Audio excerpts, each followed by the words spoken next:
Ladies and gentlemen, now in today's video, we're going to be breaking down the global patch notes for tomorrow's update. And apologies, I'm a little bit late to this party, man. I wanted to take this morning, just have a really long lie-in, just because I got so much work to do tomorrow. It's going to be a massive day for 7 Deadly Sins, and also a big day for Marvel Contest of Champions on my main channel as well. So yeah, tomorrow, man, I've literally got like 12 videos to do, so I wanted to make sure I could take advantage of sleep today. However, tomorrow's update, man, is looking mad. There is so much content, loads of really good changes as well, a decent stack of free stuff and bonus rewards, and of course the release of Assault Mode Meliodas. So the first thing is we're going to be getting the second half of Chapter 16. So this features the Big Snake Melascula fight, and then the one Escanor versus Assault Meliodas. And in-game, this fight looks amazing, man. So global players, like, really in for a treat with this one. This is definitely, like, a big highlight of the story in the game.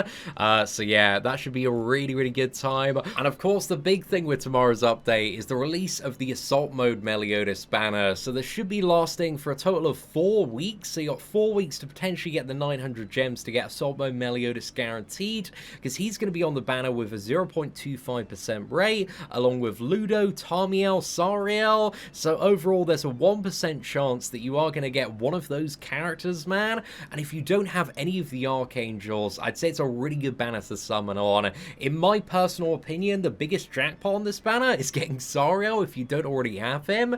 But Assault Mode Meliodas is an interesting character. He's quite fun to play around with. He's really good for a lot of PvE stuff, just because, like, his passive is so incredibly overpowered, because it gives him up to like 25% on all of his substats, including like lifesteal. So yeah, he's just crazy for soloing stuff. We did a solo of like Final Boss Diane shortly after his release as well. So yeah, he's very fun for that. PvP, he's never really been quite top meta yet, but in the future he may be with the right support. But also when that support does come out, he's probably going to be on that banner as well, but he might not be guaranteed on that banner.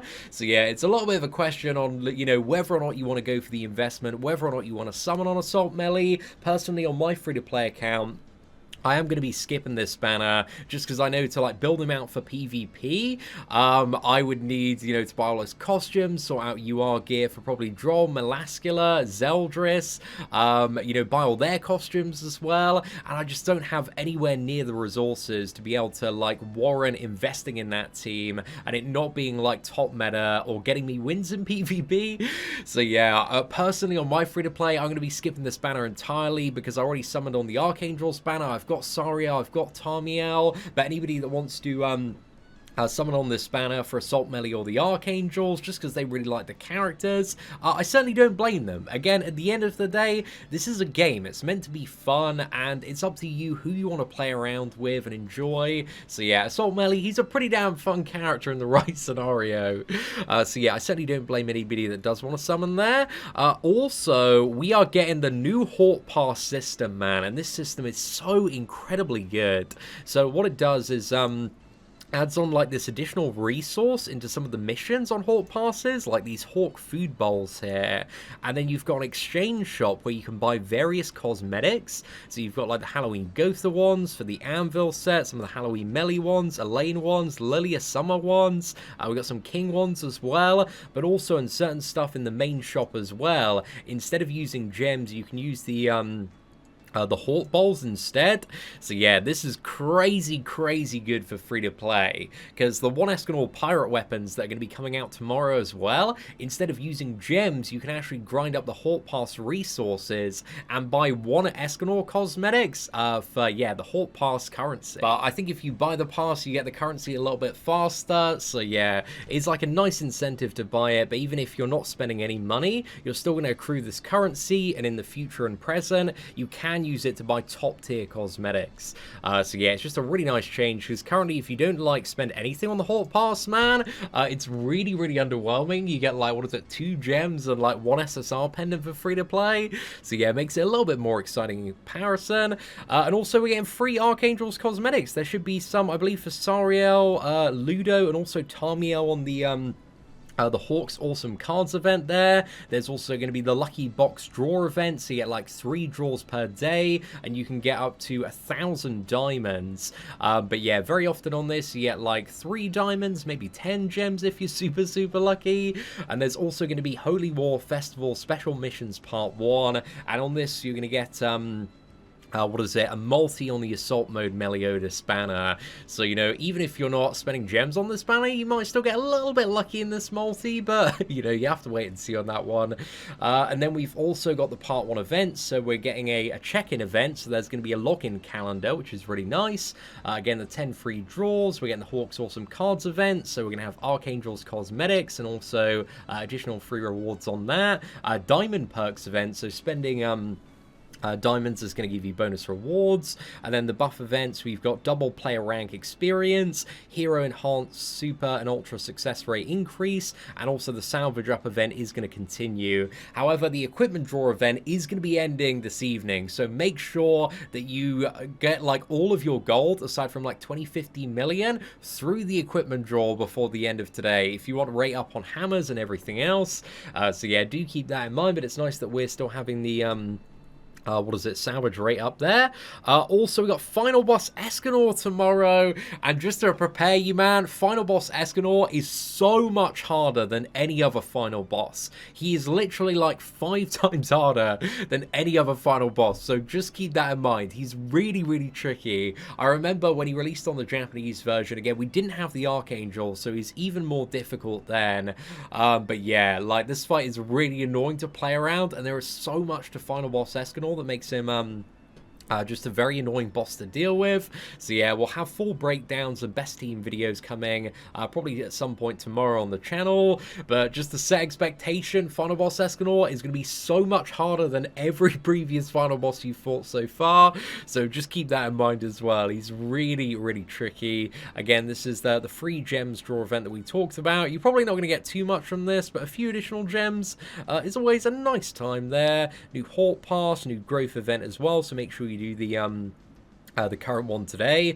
Also the Assault Mode Meliodas cosmetics, and they're also adding in all of the Halloween cosmetics. So we got cosmetics for Galland, Glocks, Zeldris, Melascula, and Frowdrin as well. And then scrolling a bit more down, we got some bundles. So Costume Enhanced bundle. This one is really good, man, because these materials are so incredibly expensive. If you're a little bit of a dolphin man, all the whales are going to scoop this one up instantly. Equipment enhancement bundle, not really that great, I would say, because these stones are really common after the equipment draw, but might be alright, man. And then we have the Awesome UR Max Draw bundle. So you randomly get one of the 3 heroes below at full level 80 and fully awakened. And the 3 heroes that you randomly get are either Hawk and Oslo, Wedding Deanne, or Halloween Gotha. Now, in terms of meta relevance, man, you know, it's like Halloween Gotha is at the top. He's like arguably the best unit in the game because his support is so damn crazy, just breaks so many teams. And then Hawk and Oslo, not really that great, kind of alright. And Wedding Deanne is really, you know, exceptionally relevant now. So yeah, that is a huge gamble there, but if you do get super lucky, again, Gotha can be really nice, and again, I think if it's like a fair price as well. Might not be a bad gamble to go for if you're missing like all 3 of them. But yeah, it's definitely one big gamble because I imagine like 90% of people buying this will want Halloween Gotha. So yeah, it's a very big gamble. And also for the sweatiest players out there, we're having the next season of Guild Wars. So this is season 4 on Global, and it's now been expanded to the top 40 knighthoods. So 8 more knighthoods will be able to qualify in place. The rewards have also been buffed in comparison. So yeah, previously it was 60 gems. They buffed it like last round to 70 gems for number 1, and now it's going to be 80 gems, and they've kind of brought all of the rewards up in the leagues as well. But also in the future, they are going to be expanding Guild Wars to include every single guild on Global, but the top 40 is going to be elites, and that's going to be geared Knighthood Wars, and the rest is going to be normal ungeared. So yeah, that's going to be coming probably in about 2 to 4 months, I think. But yeah, for now, the bracket has been expanded, and also if you do come what is it, first in your bracket. You don't have to do Knighthood boss to qualify, and our guild's really, really excited about this, man, because we hate Knighthood boss. We love Guild Wars, but we hate Knighthood boss, because again, getting in the top bracket, like, you have to get so sweaty on it and get, like, crazy good scores. So yeah, we've just been dominating Guild Wars, man, and we're very, very excited to hopefully not have to do Knighthood boss again, fingers crossed. But also on top of all of that, there are going to be buffs to 4 of the commandments, so Monspeed, Gallant, Glocks, and Melascula having some really, really nice buffs. There's like a really solid crit chance increase to Monspeed and Gallant. Their crit chance on the base is going up from 20% to 40%. Nice little bump to crit damage as well, especially on Gallant.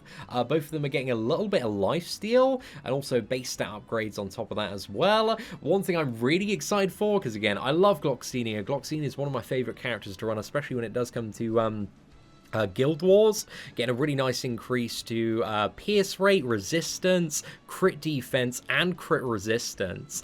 And this one is really big, because Glocks, I think via Super Awakening and Cosmetics, gains even more crit resistance as well, but having an additional 30% crit resistance on the base is insane, man. That's really, really good news, especially paired with Glocks' commandment, which reduces attack-related stats by 30%. Again, this is such a big change for just meaning that the opponent is very, very unlikely to crit Glocks when the commandment is up. So yeah, this is amazing. And also a buff to the base stats as well. And then Melascula is getting a bit of an increase to her resistance, recovery rate, health, and also attack. Actually, quite a nice bump up to the health there on Melascula, man. So that should be what is it? Very good for her combat class. And also for the Tower of Trials title, if you have not done the sub can't make it, this one is being removed. So you're automatically going to get the title if you didn't do this one, which is really, really good news. Also, Green Arthur is being added into the human and giant tickets, and also the human tickets as well. So again, he's a very nice jackpot for any progressing players out there. The one banner does end tomorrow. And also a lot of the stuff that is currently going on, for example, Hawk's Treasure Hunt, the Exchange Shop, and yeah, basically everything related to the Escanor event, and also equipment rate up. Final Boss Final Lane does end at midnight tonight, so keep that in mind as well. If you haven't already done that and got your score, you need to get in as soon as possible. And also one really big thing as well is that the anniversary food is going to be removed tonight. So if you need to do Tower of Trials, if there's anything you need to do in the story that you need like the food for, again, it's not going to be available from tomorrow onward. It does not carry into the Assault Mode Meliodas festival, so please keep this in mind. It will come back in the future for future festivals, but again, it is going to be leaving, and any stuff that you have cooked up is going to disappear from your inventory. So yeah, kind of use it or lose it today, and yeah, definitely remember that, man, because it's not going to work tomorrow for Final Boss Escanor, unfortunately. But yeah, that's it for tomorrow's patch notes. So overall, man, a lot of really, really good stuff there. I'm tremendously excited for tomorrow's update. But yeah, ladies and gentlemen, let me know your thoughts in the comments section below. And if you did enjoy the breakdown today, please do smash that like button. That'd be greatly appreciated. Thank you all very much for watching. Take care now. You have an absolutely fantastic day. You are not subscribed to the whale sin of spending? Who decided that? Subscribe now, or enjoy the bitter taste of regret.